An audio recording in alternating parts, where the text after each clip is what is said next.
Hi everyone, welcome back to our channel. In today's video, I'm going to show you how to color grade the photos using the Lightroom app. It is a very simple and easy process, so let's dive right in. First of all, find the Lightroom app on your home screen. Now open it. Then choose one photo that you want to edit. Now to color grade, here you can find the option of color button. Go ahead and select it. Now tap onto the grading button right here.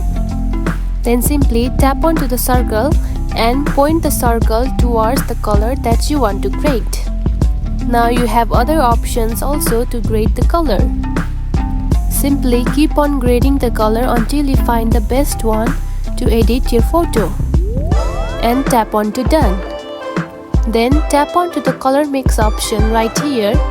And from here you can individually grade the color for your liking.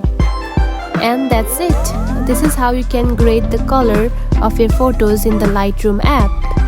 If you found this video helpful, don't forget to like and subscribe for more tips. Thanks for watching.